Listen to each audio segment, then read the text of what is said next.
Hola chicas y chicos, ¿cómo están el día de hoy? Bienvenidos una vez más a mi canal. Mi nombre es Angie y el día de hoy estaremos reaccionando a Moonlight Chicken. Me la han pedido mucho, sin embargo pues se me había complicado hacerle la reacción porque me enteré que estaban saliendo 2 episodios por semana y pues yo no iba a poder con eso porque ya estoy haciendo 2 episodios por semana de My School President. De hecho no sé si este video llegue a salir a la luz porque solo me da tiempo de editar 4 videos por semana y ya están copados esos cupos, así que no sé, el futuro de este video aún es incierto. No sé si lo voy a subir, si lo están viendo es porque pues ya lo subí. Pero bueno, tenemos aquí Moonlight Chicken. Recuerdo haber visto el tráiler, pero pues ustedes saben cómo es mi memoria, solo me acuerdo que aquí tendremos infidelidad. Es lo único que me acuerdo. Y obviamente que también vamos a tener a Laird Mix y a First también. Y también me dijeron por ahí que también tendremos a Ford y Gemini. No sé si van a ser la pareja secundaria, yo supongo que sí. Supongo que a ellos también los vi en el tráiler, pero pues como en esa época no los conocía o no los conocíamos, pues no recuerdo bien qué papel va a hacer cada uno. Así que nada chicos, estoy ansiosa por empezar esta serie. Así que sin nada más que decir, comencemos con el video.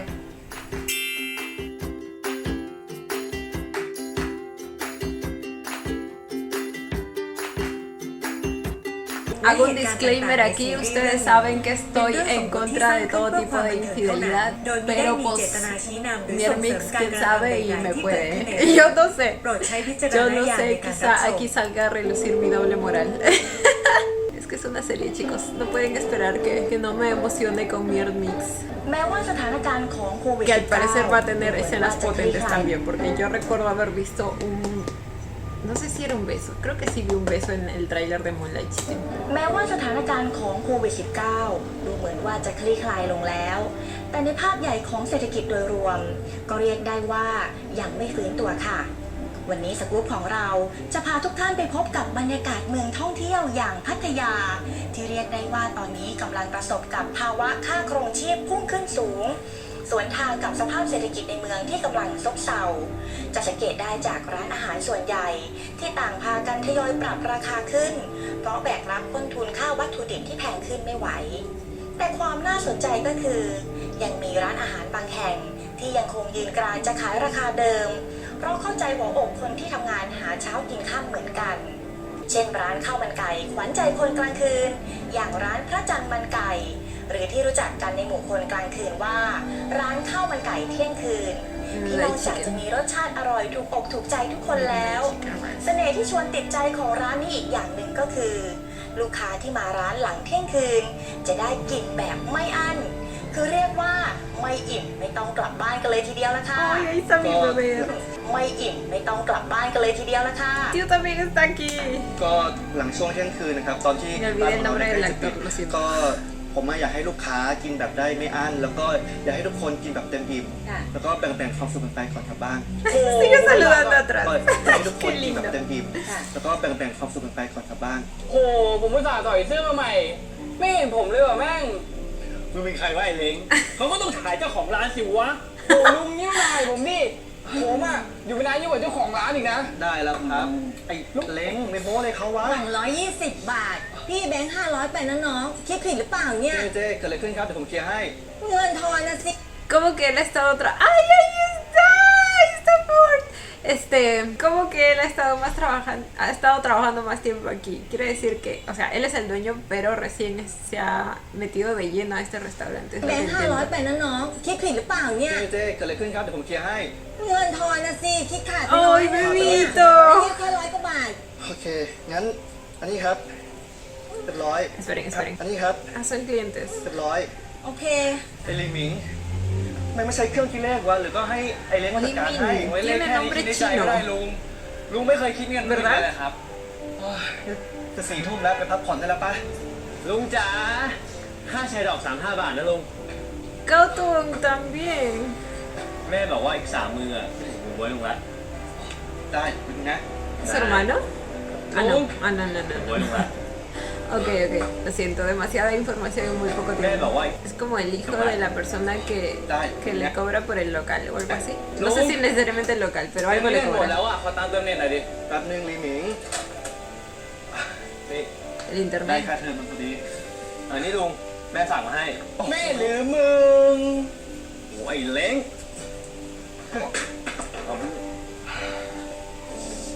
พี่หมิงนี่ค่าเน็ต จิมเก็บเงินด้วยจ้า ได้เลยครับเจ๊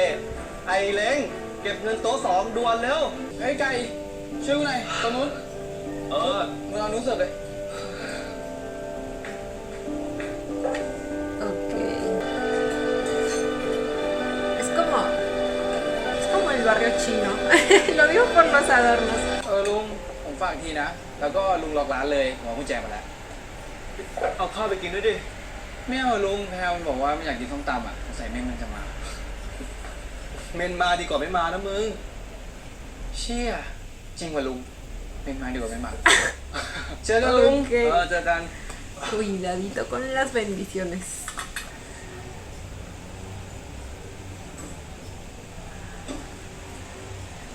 Ese es Mix, ¿verdad? Ay, sí es.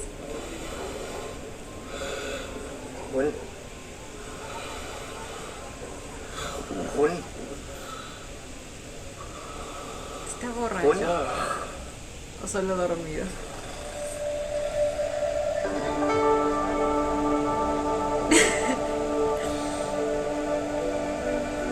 Pensó que estaba en el cielo porque vio un ángel.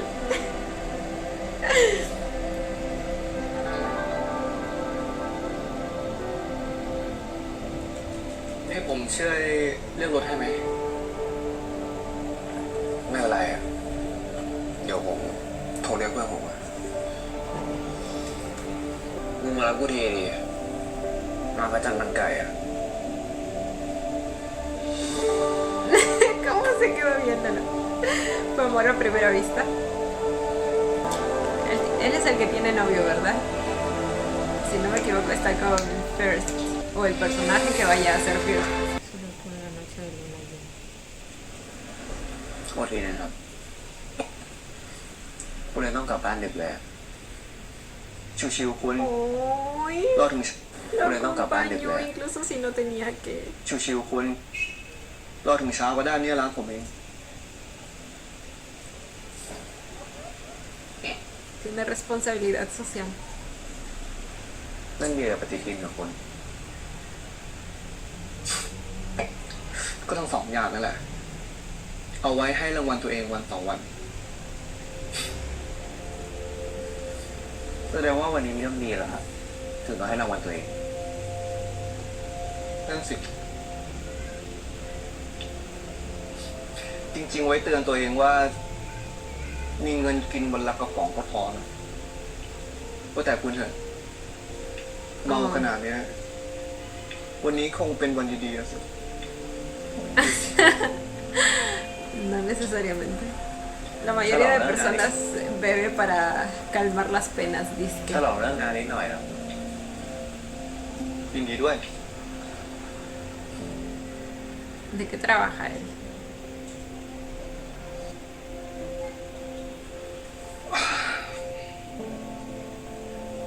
คุณกลับบ้านก่อนก็ได้นะครับ ผมเกรงใจ อีกสักแป๊บเพื่อนผมคงมาแล้ว คุณเคยเห็นข่าววัยรุ่นเมาแล้วก็โดนปล้นมือถือไปไหม ตรงนี้เลย เมื่ออาทิตย์ก่อน ตอนนี้ยังจับไม่ได้เลย เหรอครับ Responsabilidad social, güey. คุณจะติด Se รถผ quedó มไปล para ง cuidarlo porque de verdad a esas horas le podría pasar cualquier cosa. เอางี้ไหม คุณจะติด ¿Tendrá รถ su ผมไปลง casa น้ำ ahí ไหมแล้วก็ให้ mismo? เพื่อนคุ O ณ sea, ไปรอตรง ¿será นั้น como una casa tienda? ไม่คว Bueno, รจะ en หลอก ese ปล้น caso ผมมาเนี่ย restaurante, una casa restaurante. หรอคุณ Igual. ไม่ควรจะหลอกปล้นผมมาเนี่ย มือถือเครื่องเดียวขายไม่คุ้มหรอกคุณ ขายไตได้ราคาดีกว่านี้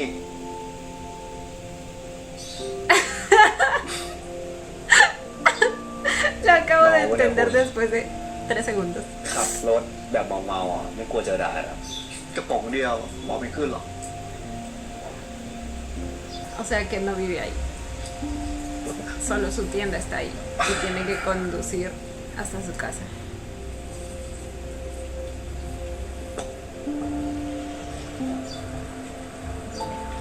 ค่าข้าวมันไก่ แล้วที่เหลือเนี่ยผมขอเป็นของรางวัลของคุณพรุ่งนี้ได้ปะ Tu recompensa de mañana. คุณนี่เมาหนักกว่าผมเยอะ ผมหมายถึงขอเบียร์แล้วก็ป๋องดู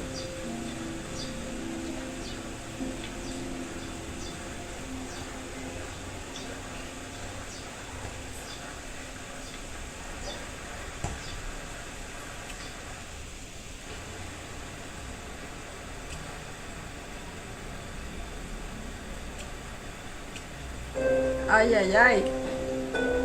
Ay, ay, ay. Empezamos con el coqueteo,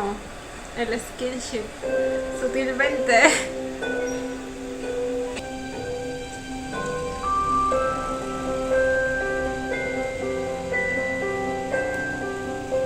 La พระจันทร์สว luna ย llena es preciosa. วันนี้เป็นวันไหว้พระจันทร์นะพระจันทร์เลยสวยเป็นพิเศษ ดีจัง Al final sí se fue เมื่อก่อนนะ acompañando. คุณ ผมพยายามมองดวงจันทร์ให้เป็นรูปผู้หญิงด้วยนะ แล้วเขาไม่ได้มองเป็นกระต่ายอะคุณ ก็ Hay un แล้ว conejo แต่ en la จินตนา luna. การของใครของมัน En su imaginación puede pasar lo que quiera. อ้าวอาจิมแล้วไหว้หรือยังอะเนี่ย Se llama Jim. จังเลยอะมาก Jim, เออ Jim, มา Jim. มาไหว้กันมา Y él es.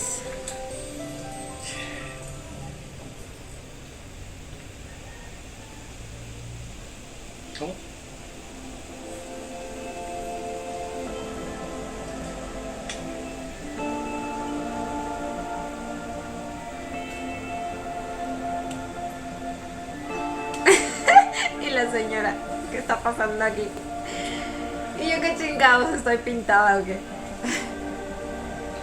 อ้าวขนมนี่แบ่งกันกินนะ อีกหน่อยมีลูกมีหลานจะได้รักใคร่ปรองดองกันดีอ่ะแบ่งกัน ขอบคุณนะฮะ Qué rico se ve eso. Espera, ¿se refería a... ¿Pensó que eran pareja o se refería a que cuando cada uno tenga sus hijos por separado? อร่อยฮะ Los cachetitos de bebé mix. Siguió bebiendo el muchacho este. A este punto ya debe estar teniendo problemas con su pareja, ¿verdad? Por eso está bebiendo tanto. Ok. Oh my god. Link está muy sudado. Muy sudado. Y la piel morenita con sudor se ve muy sexy. ¿Para qué les digo que no? Sí, sí. ¿Por qué la espalda de...? Ay, ay, las manitos. La tensión que hay entre ellos desde que se vieron, la verdad, ¿eh? คุณ คุณ คุณ Y al final su amigo nunca llegó. แบตหมดอีก ¿Lo llevó a su casa? Creo que ahora sí lo trajo a su casa. Porque pues no había como... คุณไปเมามากแล้วอะค้างที่นี่ก่อนแล้วกัน ที่ไหนเนี่ย บ้านผมไปค่อยๆเดิน Lo llevó a su บ้าน casa. ผมเหรอ ใช่สิ Y se llevó la cerveza. คุณตรงนี้ไม่ได้ Quiere vomitar. ตรงนั้น Ew. ไปค่อยๆคุณ Ew, ew, ew, ew, ew. Ay, los sonidos. เดี๋ยวผมมานะกลับบ้านคุณ No, pues ya le bendijo el patio. La casita de Lim es bastante... La tama. Sí somos, sí somos. Ay, hijo, no te me vayas a caer. เฮ้ย ค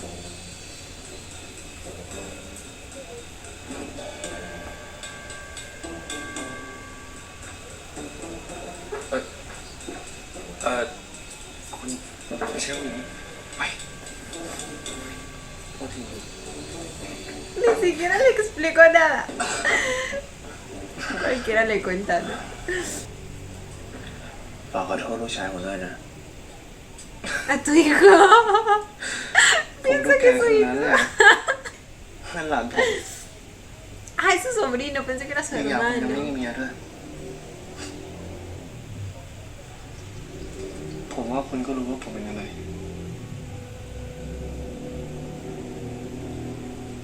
¿Por qué lo sabría? Excuse me. คุณก็รู้ว่าผมเป็นอะไร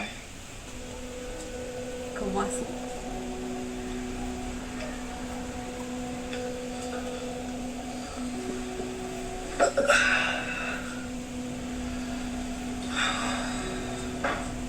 ว่าผมเมามากแล้วอะนอนที่นี่ไปก่อนแล้วกัน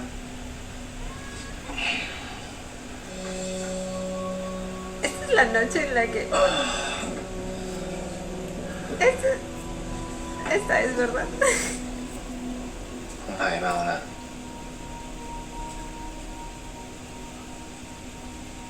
แล้วผมก็ยังไม่อยากกลับเลย มันจะไม่ยุ่งยากใช่ไหม Dice que está sobrio, pero yo le sigo viendo la cara de borracho. ยุ่งยากใช่ไหม ก็อย่าทำให้มันยุ่งยากดิ Oh my คืน god. นี้ก็ขอให้มันจบคืนนี้นะ Está advirtiendo que esto es algo de una sola noche. ไม่รู้เหมือนกัน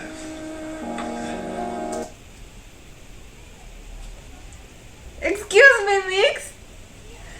Mix. Perdón. Ay, Dios mío. Ay, Dios mío. Ah. Las dos series anteriores que he visto de ellos, lo máximo que me dieron fue un peso. Y eso que en A Tale of Thousand Stars fue un pico. Fue un pico. No me pueden lanzar esto así de la nada. O sea... Pero... ไม่รู้เหมือนกัน Pero Mix, pero Mix.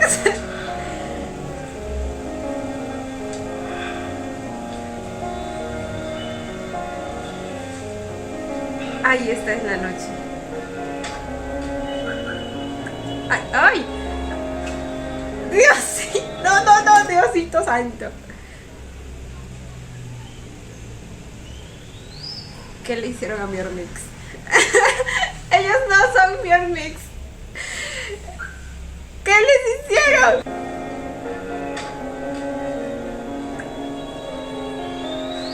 ¿Dónde quedaron mis bebés? ¿Dónde quedó ese piquito? ¡No! ¡Oh my god! ¡Oh my god! ¡Oh my god! Ok. No sé qué les hicieron, pero me gusta. ¡Ah!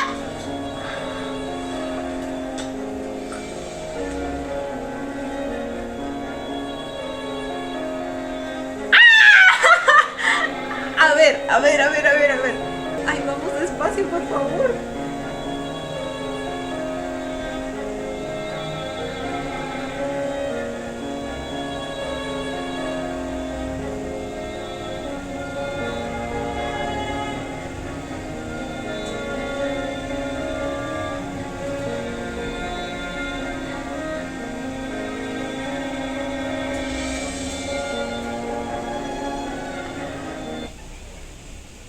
Se estaba bajando los pantalones. Ay, Dios.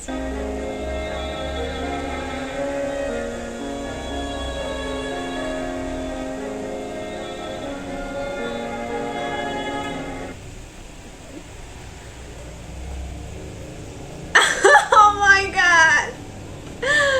Después de A Tale of Thousand Stars no me pueden llegar con esto.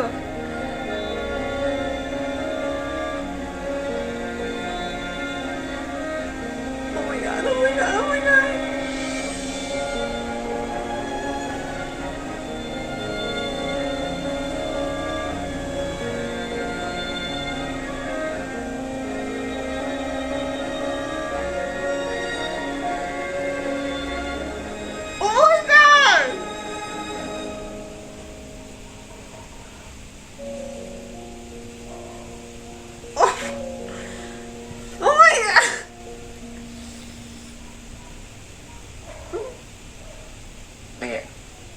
ผมถาม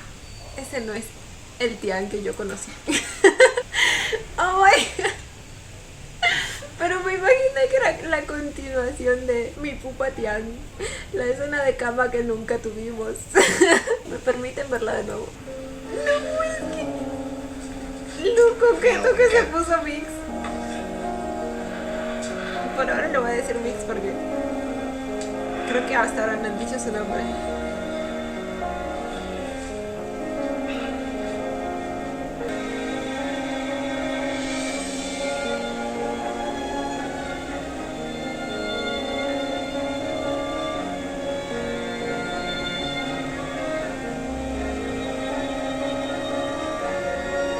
Esos no son mis niños. ¿Qué les hicieron?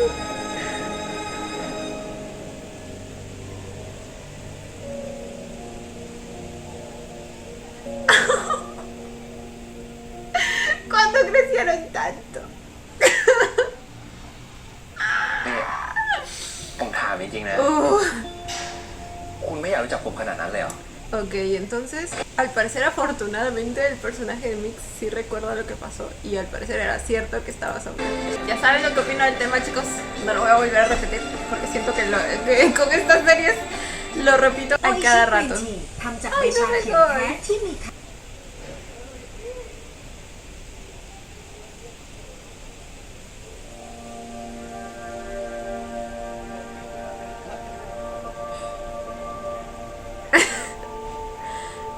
Parece recordar claramente lo que pasó y parece que está muy satisfecho con ello. Excelente servicio, hijo. ¡Ay! ชื่ออะไรอะครับ แมวหรือผม แมวครับ จิมโบ้มันชื่อจิมโบ้ Chico. จิมโบ้จิมโบ้ ¿Cómo comen eso? ¿Como si fuera un biberón? Ok. แล้วพ่อแกชื่ออะไรจิมโบ้ก็แกน่ารักกว่าให้นายจริงปะก็ต้องอยากรู้จักแกก่อนดิ Prioridades. Los gatos siempre van a ser la prioridad. เหยียดมีมี่365 วันรักเธอคนเดียว 3,650 วันคุณ นี่คุณทำความรักเขาหายไป 9 ปีเลยนะ จริงด้วย3,650 วันโอ้นี่ผมจำไม่ได้แล้วเนี่ยเพราะผมดูหนังจากแผ่นDVDเรื่องสุดท้ายเรื่องอะไรอะ คลาสสิกเดียว แต่ผมไม่ได้ดูมานานละ Ok, ok, pensé, por un momento pensé que era, hay una película que se llama algo así, creo, 365 días, que es tipo, 50 sombras de Grey, o es lo que escuché, pero no recuerdo bien el nombre, หา así ดูในออนไลน์ก็ได้ que solo me ผม acuerdo ไม่ได้ดู que มานานละ era algo de 365, y pensé que era eso, yo dije, หาดู ¿qué? ในออนไลน์ก็ได้คุณ ไม่ดีกว่า ผมไม่อยากดูมาแล้วเดี๋ยวผมจะออกไปข้างนอกพอดีอ่ะ คุณจะติดรถผมไปหน้าปากซอยไหม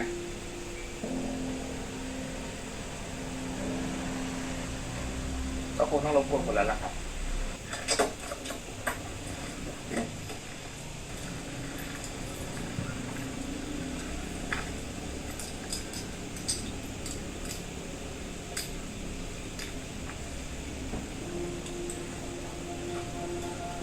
เดี๋ยวคุณไปรอรถส่งแถวตรงนู้นนะ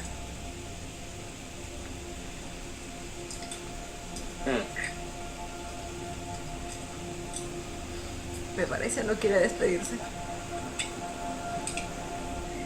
นี่ผมถามจริงๆนะ คุณไม่อยากรู้จักผมขนาดนั้นเลยเหรอ Él sí quiere conocerte. ไม่ใช่อย่างนั้น ผมว่ากลับเลยดีกว่า Claro, si supuestamente fue algo de una noche, pues no es conveniente para él, al menos, supongo.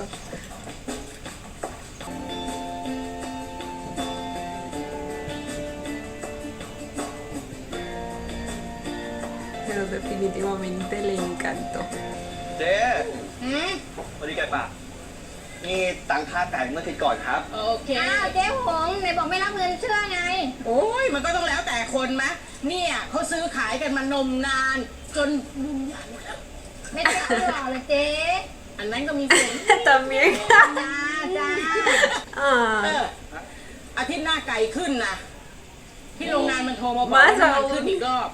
เฮ้ยเจ๊ละเบื่อชิบเป๋งเลย ไก่ขึ้นทีก็ด่าแม่ค้ากันทีนู่นไปด่ารัฐบาลนู่นเจ๊ก็เป็นแค่แม่ค้า Exacto, ด้วย la mayoría ก็ siempre ด่า se แม่ queja ค้า con กัน los ที vendedores, นู่นไปด่า pero รั en ฐบาล realidad นู่นเจ๊ก็เป็นแค่แม่ค้า eso es solo la consecuencia. กูจะได้มาคุมราคาไก่ได้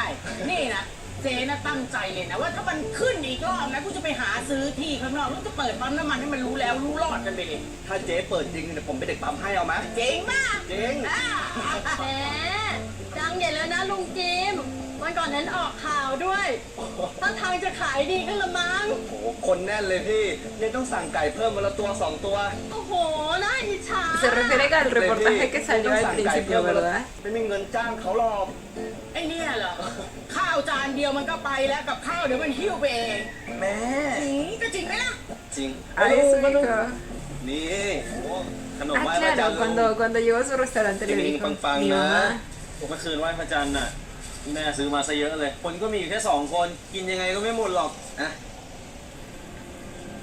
Mm, เอาไปแบ่งกับเล้งมาด้วยนะ lo que comieron ayer, ¿verdad? Lo que les ofreció la señora. ได้เจ๊ จ้า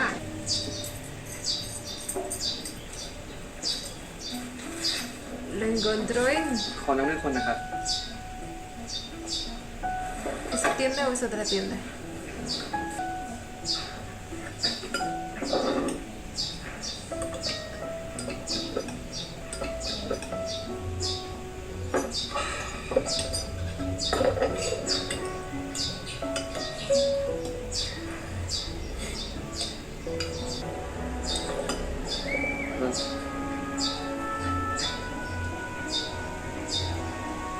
คนแก่ต้องทานขิงเนี่ย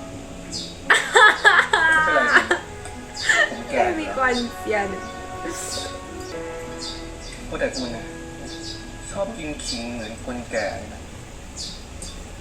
เปล่า ผมชอบกินคนแก่ Excuse me. Oh my god. Le está coqueteando tan directamente. Amo. ไปก่อนนะ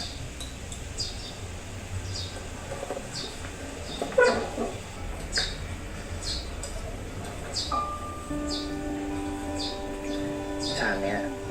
ผมจ่ายให้ ถือเป็นค่าตัวนะครับรวมข้าวมันไก่ Por su servicio. ¿A qué servicio se refería? Oh my god. Esperen, lo acabo de llamar Gigolo.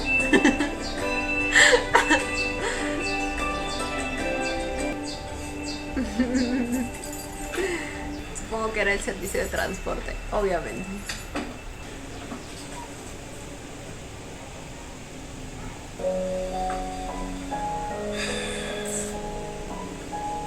Ay, ay, ay. Ay, ay, ay, el novio.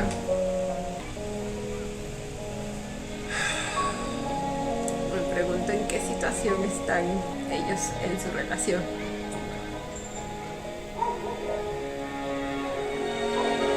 Estoy recordando esa noche. Oh my god. Oh my god.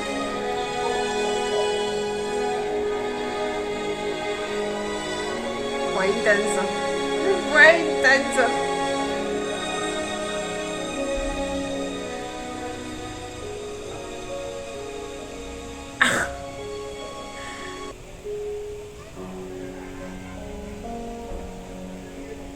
เบียร์แม่งก็แพงขึ้นเอาทุกวัน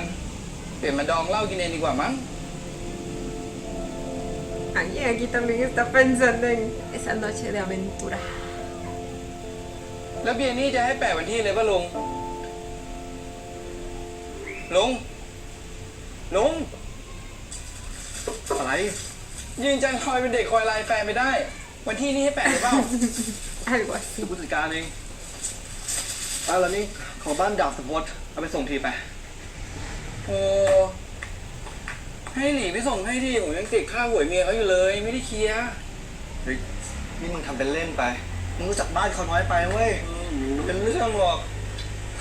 ไอ้เล้งเอามาจะไปเอง Qué familia. ไอ้ลินหมิงมึงจะไปได้ยังไง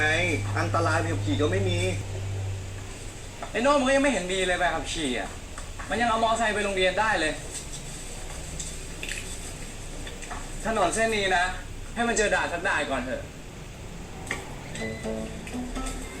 Pero sí sabe conducir. บายหลีน้องรักขับ Bueno, เลยดิ supongo, si no, no lo ดีเว้ย dejaría ir. ดีเจอกันมึง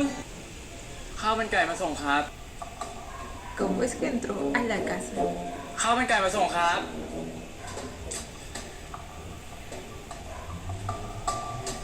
ข้าวมันไก่มาส่งครับ Así de fácil entran a... ¿Ese es Gemini?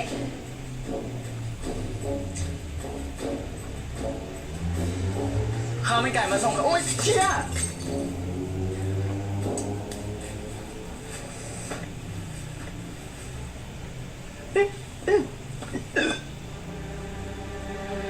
อะไรวะ ¿Es mudo? เป็นละกูไม่รู้เรื่องกู ¿O แปลไม่ออก sordomudo? ¡Ay, qué lindo! ¡Qué lindo verlos a los dos nuevamente en otros ไม่ได้ท personajes! ำอะไรไม่เข้าใจแปลไม่ออก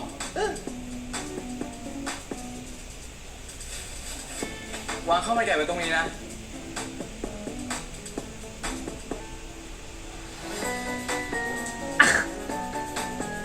Ni lo ayudó a recoger. ¡Pobrecito! เอ้าไอ้เล้งมาไปวะกูขอกุญแจสำรองร้านเลยดิเมื่อคืนไม่ได้กลับพี่เล้งลูกบ้านดาบสุพจน์นี่เขาเป็นคนหูหนวกอ่ะอ๋อไอ้ฮาใช่ป่ะ Se llama มันเพิ่งหูหนวก 2-3 ปีนี่เองเป็นโรคอะไรไม่รู้มันเพิ่งหูหนวก 2-3 ปีนี่เองเป็นโร Ah, คอะไร no nació ไม่รู้จัก así. Oh. Es por una แล้วมัน enfermedad. จะเรียนยังไง Ay, qué feito. กูไม่เรียนหรอกมั้งไม่เห็นหน้ามันมานานแล้วดาบกับเมียไม่ค่อยให้มันออกไปไหนอะกูว่าอายคน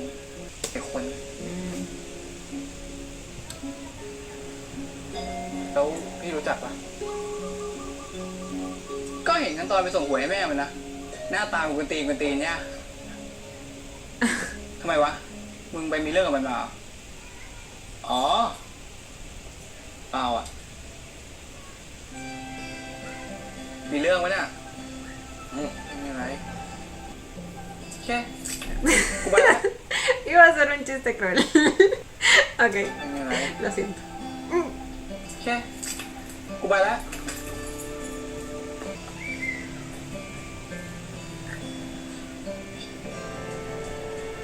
เรียกว่าไม่อิ่มไม่ต้องกลับบ้านกันเลยทีเดียวนะคะ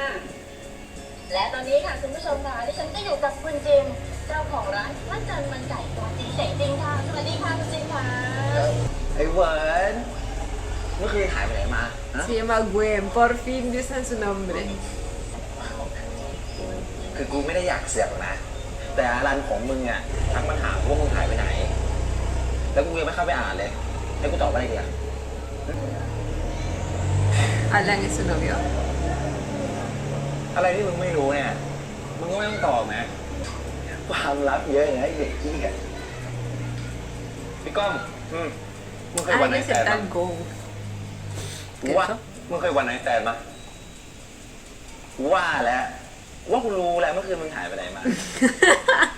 กูเคยดิวันไหนแตนอ่ะ Esa pregunta fue tan obvia. แล้วยังไงใครเป็นคนเริ่มใครเป็นคนลากไปมึงหรือมัน Él. พากันลากว่ะแสบไปเด็กเหี้ย Esperen, con nos turnamos se refiere a. แล้วว่ากูรู้แล้วเมื่อคืนมึงหายไปไหนมากูว่าวันไหนแตนอ่ะไม่ใช่ปัญหาหรอกปัญหาอยู่ที่ว่าเขาวันไหนแตนจริงหรือเปล่ากูอยากให้มึงคิดดีๆนะเว้ยอย่าหาทำอย่าไปส่งสายตาลึกซึ้งตอนเอากันนะคือทางกายภาพ ¿Cómo อะ podrías hacerlo sin contacto visual? ¿No sería extraño? คือทางกายภาพอ่ะมึงจัดเต็มให้เลยเว้ยท่าไหนที่ไหนเรื่องของมึงเลยแต่เรื่องข้างในอ่ะ ผิวพ่อกูผิวไม่เป็น Parece que tuviera experiencia en esto. มึงก็อย่าไปส่งสายตาอะไรแล้วกัน ให้เขารู้ว่ามึงคิดอะไรอยู่หรือแบบว่ารู้สึกอะไรอยู่อะแล้วก็ไม่ต้องพูดอะไรเลี่ยนๆนะแบบว่าผมชอบมากเลยครับ ผมรู้สึกผิวมากเลยครับ ผมรู้สึกแล้วว่า Oh my god. Había más personas. แล้วมึงมองว่ายังไงวะ ตอนนอนกันอะผู้หญิงเขาไม่รู้สึกแปลกๆหรอวะมึงก็แสดงอยู่ไปดิวะไม่ต้องอิน เจอจิ๊กจบเสร็จ แยกกันต่างคนต่างปินกูจะบอกให้ เซ็กแบบเนี้ยไม่ใช่ความรัก มันเรียกว่าเซ็กเพียวๆ ถ้ามึงรู้สึกมากไป มีคนติดใจขึ้นมาหรือผูกพันขึ้นมาเนี่ยงานหยาบนะครับ Pues sí. A menos que le pase a ambos, ahí sí puede resultar bien. Pero no mientras uno de ellos tenga novio. แต่เขามันไก่ปะโอ้ย อะไรของมึงวะ เมื่อกี้คุยเรื่องอาคนอยู่เลยคนแอบภาพเฉยหวังไม่มาเนี่ยเหรอ Quiere ir a ver su aventura de una noche. Y está deliberadamente buscándolo. No tiene ningún sentimiento de culpa.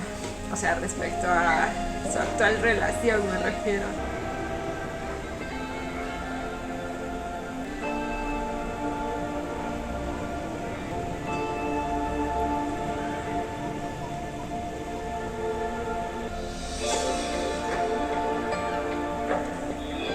Oh, todo le recuerda a él. La luna, la cerveza.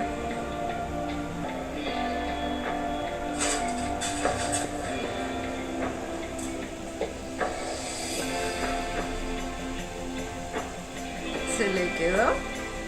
su identificación. Coincidencia, no lo creo. Él también está pensando en él. Están conectados.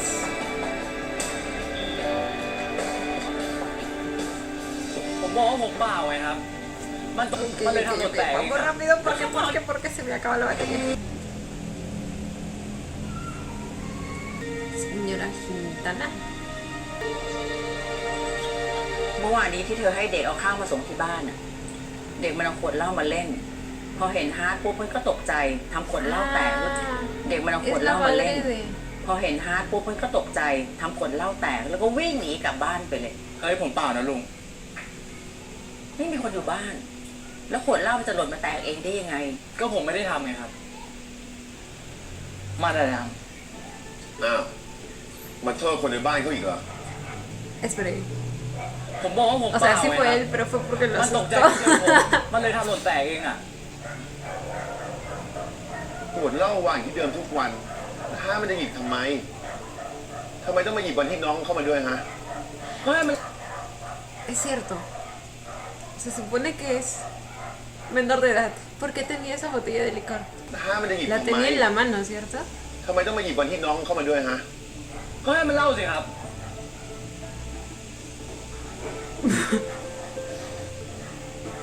เขาเล่าให้ป้าฟังหมดแล้ว Entonces les Póngale está a- mintiendo. มึงแอบแดกแล้วมึงก็บอกเขาไปดิ ก็เขาบอกอยู่นี่ไงว่าเขาไม่ได้ทำนี่ไงไม่ได้ทำก็เขาบอกอยู่นี่ไง ก็มึงไม่ได้ทำ อ้าว ไอ้ลิมิ มึงเขียนว่าเขาไปดิ หยุด มึงคิดว่ามึงเป็นใบ้ใช่ปะแล้วมึงจะทำอะไรก็ได้ อย่าพูดอย่างนี้นะ ดาบกูไม่ได้ทำอ่ะ ไอ้ลิมิกูเฉย ดาบพี่น้อยครับ ขอเวลาแป๊บนึงนะครับ เฮ้ยไอ้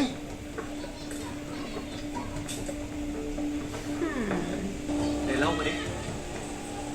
ก็ผมบอกไปแล้วไงว่ามันแอบกินเหล้าพ่อมันอยู่ พอมันเจอผม มันก็เลยตกใจทำเหล้าแตกของมันเองอ่ะ ผมก็เลยวางข้าวไว้แล้วก็กลับบ้าน แค่นั้นแหละลุง แล้วทำไมไม่เล่าให้ลุงฟังก่อนวะ แล้วผมจะเล่าให้ฟังทำไมอ่ะ ก็คนมันไม่ได้ทำอะไรผิดเลย Claro, no hizo nada malo y no pensó que el chico este les iba a mentir a sus padres. ถ้าไม่เชื่อผมอ่ะ ก็ไม่ต้องมาถาม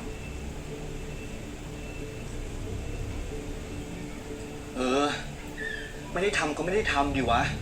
แต่นี่ไม่มีอะไรมายืนยันสักอย่าง ปล่อยให้มึงทะเลาะกับมันแบบนั้นนะก็ไม่จบสักที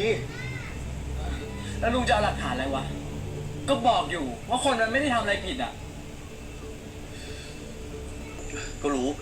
แต่ถ้าดาบเขาเลือกขึ้นมาจริงๆอ่ะมึงสู้เขาไม่ได้หรอก Cierto, es un oficial. Maldición. ถือว่าฟาดคอไปแล้วกันนะมึง ก้อนคออะไรวะ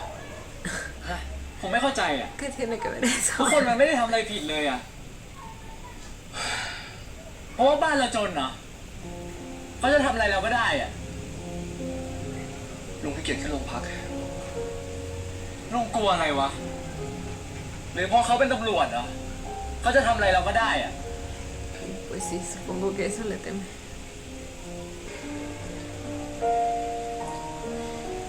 ที่จริงก็ไม่ได้อยากจะเอาผิดอะไรเธอหรอกนะ แต่ว่าเป็นเหล้าเก็บที่โพสต์เขาแบบขวดละ10,000 กว่าบาท Ok. เดี๋ยวจะหาว่าใจร้าย เอางี้ก็แล้วกัน ในเมื่อหลักฐานก็ไม่มี ก็รับผิดคนละครึ่ง 7,000 ไหวไหม ¿Le va a cobrar? ¿Por qué? เดี๋ยวผมรอเปียร์แชร์จากเจ๊หงสิ้นเดือน เดี๋ยวจัดการให้ครับ ¿Solo por una botella de licor? Bueno, o sea, sé que era de colección y todo, pero... เดี๋ยวผมรอเปียร์แชร์จากเจ๊หงสิ้นเดือน เดี๋ยวจัดการให้ครับ ไม่ต้องก็ได้ลุง Es Ya, que no pues, lo mejor tiene Shoshai, por qué ajá. hacer, porque... No, ni siquiera él, porque no fue su ป้าให้ผ่อน culpa. จ่ายก็แล้วกัน ผมขอทำงานใช้หนี่แทนได้ไหมครับ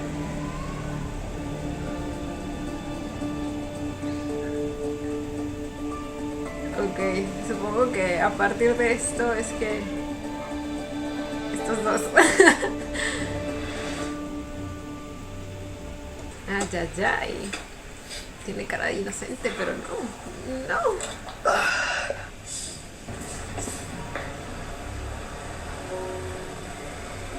วันนี้ข้าวหมดแล้วครับ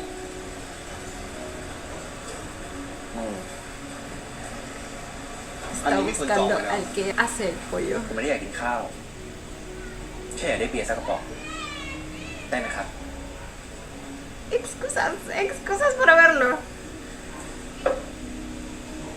Creo que lo de no involucrar sentimientos se lo dijeron muy tarde. No, bueno, la verdad, aunque se lo hayan dicho, creo que esas cosas pues no se pueden controlar. Lo que puedes decidir es seguir alimentando ese sentimiento o evitarlo a toda costa. Y pues el muchacho decidió seguir alimentando el sentimiento.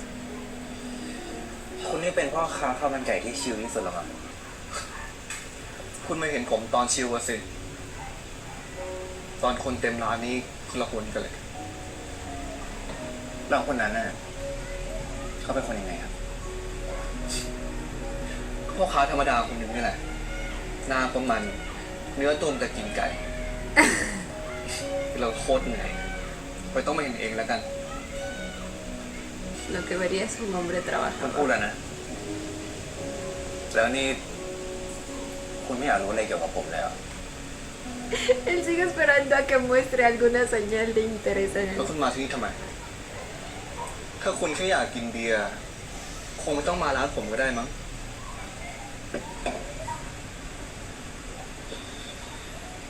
ผมแค่อยากได้เพื่อนกินเบียร์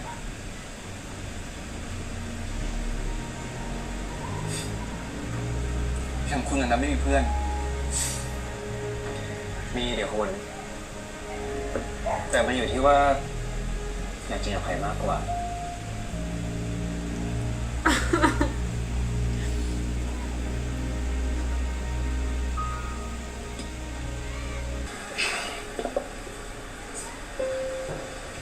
Ah, le va a devolver su ของคุณน่ะ carne, su คุณทำตก identificación. ไปเมื่อคืนก่อน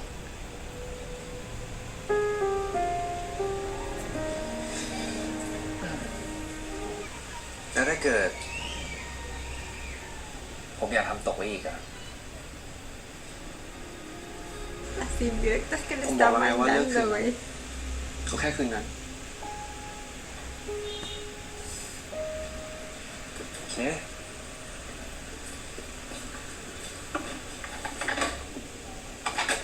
คุณงั้นถ้าเกิด ผมสมัครเป็นพนักงานร้านคุณอะ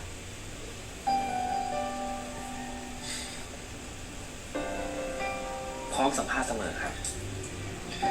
คุณจะสั่งผมกี่รอบก็ได้ ¿En serio? ¿En serio que anhela pasar bastante más tiempo con นึกว่า él? คุณจะไม่ถามซะละ Quiere conocerlo, Ok, de bueno. verdad. Sí, ต่อไปนี้ con คุณกับผ éxito. มก็ไม่ใช่คนแปลกหน้ากันแล้วนะ แล้วไงครับ De verdad va a empezar a trabajar ahí. Esperen, esa identificación no es de algún otro trabajo. ทำงานกับผมอ่ะกฎของผมก็คือ คนรู้จัก ¿En qué กั trabajaba antes de เขา eso? จะไม่ทำในสิ่งที่คนแปลกหน้าเขาทำกัน เช่นอะไรอะครับ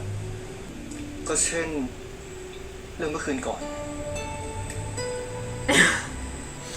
Aclarando sus puntos. แล้วจะให้ผมเรียกว่าอะไรดีครับ เจ้านาย จิม แต่ใครๆก็เรียกผมว่าลุงจิม Tío.